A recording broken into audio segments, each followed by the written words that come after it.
Well, a lot of things we're going to achieve with this program is the first basis of survival is cooking. No matter how you look at it through history, without food, without knowing how to take care of food properly and cooking, you can't survive. So one of the things we're going to bring to this is the whole program as I understand it, and I've come from that type of childhood, is a lot of attention.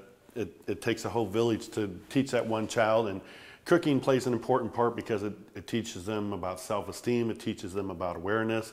As a team, what we bring is we will teach them how to, once we finalize the whole kitchen, they will be taught to cook as a team, so they have to learn to work together.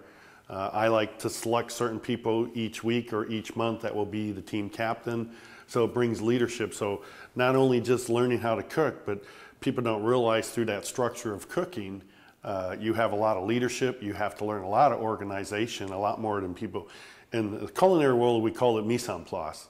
It's putting everything in its place before you cook, having every ingredient measured out and done, and then from there you read the recipe, from there you start to cook. But you read the recipe fully before you even start to cook, and that's what leads to good leadership and organization. So it all kind of ties in with the whole program of teaching them leadership, teaching them self-esteem, believing in what they're doing. And the neat thing about cooking is when something fails, we can teach them how to make it right and change it. And they also learn that when something fails, it doesn't mean that it's not any good or you have to throw it out or give up on it.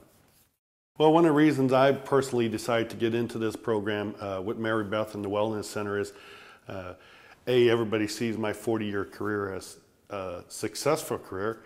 What most of them don't know is I was a juvenile delinquent, so I understand the need for adult supervision, a need. I always say if there wasn't someone there 3 times picking me up, kicking me in the butt saying, you know, you can do this, I probably wouldn't have. So it's time in my career, I feel like I've just retired from restaurants, and I've coined the phrase that I want to be involved in teaching the young children of today who are going to be tomorrow's chefs. I think it's important to be part of that and to pay it forward, so that's why I wanted to get involved in it.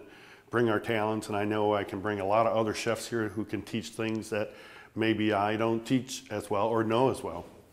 I'm from Wisconsin, they're going to learn a lot about dairy, and I have other chefs who know nutrition really well or know seafood really well or different components. So I think not only myself but the whole ACF Culinary Chefs Association are going to get involved in this, and we have 185 chefs at our disposal to help the program.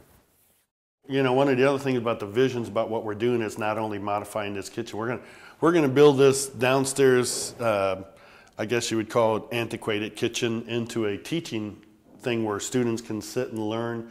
The girls who come from Young Women on the Move will be able to instructionally watch a chef do it and then be turned loose so that they can do hands-on. We're also doing an urban garden across the street that we need the community's involvement in. We've already found a young lady who used to run the Overland Park, Kansas City market.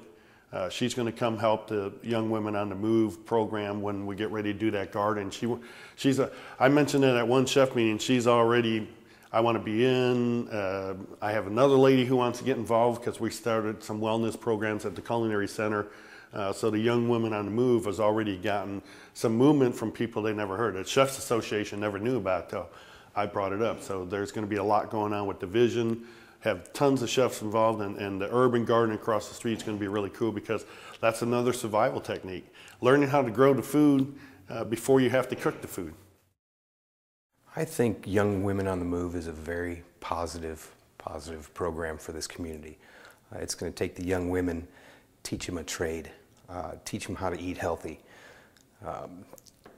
invest in our future. Basically, I think it's an outstanding program. I believe in this program so well that Mary Beth Gentry, the founder of Young Women on the Move, called me, and I was involved with a fundraiser with her daughter, and she found out exactly what my trade was, and it's selling supermarket equipment and restaurant equipment, and I just feel that I needed to be involved to make this program a little easier for Mary Beth and the Young Women on the Move. Their involvement is very important in this program. It is our future for the community. These kids need them. They're going to lean on them. They need to really, really take part in this program, take a chance, invest in the future, invest in these girls. The business community should be involved because these young women are their future. They are part of their community. The businesses really need to invest in this program. Take a chance, realize down the road they can say, hey, I was part of something beautiful.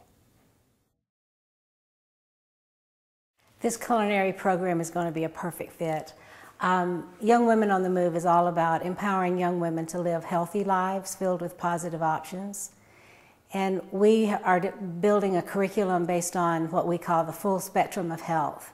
And it has physical, emotional, mental, social, academic and career and finance. All of those things cannot be standalone. They're all interrelated. And everything about that, the health, working in teams, finance, learning business skills can all be done right here in this kitchen. Well, Wyandotte County and urban areas of the whole metro have been designated as being a food desert,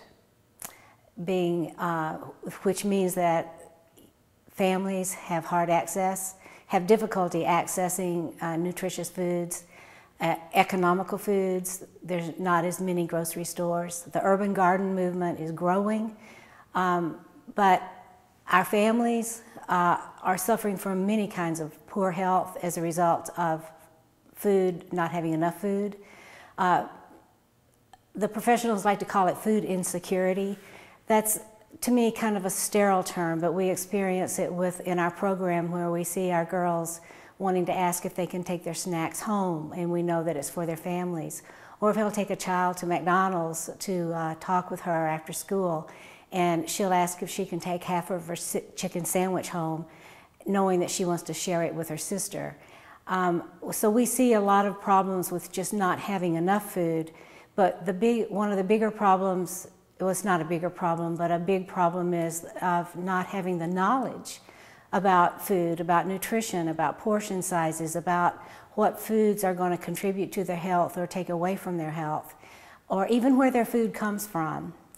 And so I think we're going to be helping to address some of the big, deep problems that are facing America with the shortened lifespan of children based on the health. This is the first time in the history of our nation that young people today have a shorter life expectancy than their parents. There's so many positive things happening here in Wyandotte County in terms of economic growth, but also Mayor Reardon has a new initiative called Healthy Communities Wyandotte, and agencies and organizations like ours are coming together to really focus on some very key points of trying to get the whole community healthy so that Wyandotte County can really rise in the health rankings of the state, because right now we're one of the lowest. And it's really important that we address this, and part of that is having more knowledge about food, having more urban gardens, safer places to walk, to exercise. But there's a whole new initiative, and Young Women on the Move wants to be a strong part of that. And it's going to mean the whole community coming together to work on what we can all do to create health for our families, and that's the economic future as well. One thing I've been learning about becoming a successful high-impact organization, meaning that we're not just about running our little after-school program, but that we are able to affect change in a positive way, and that we can become a more sustainable organization. One of the key components is to have strong relationships with other nonprofit organizations, but also the business community, because we can't do this by ourselves. We need each other.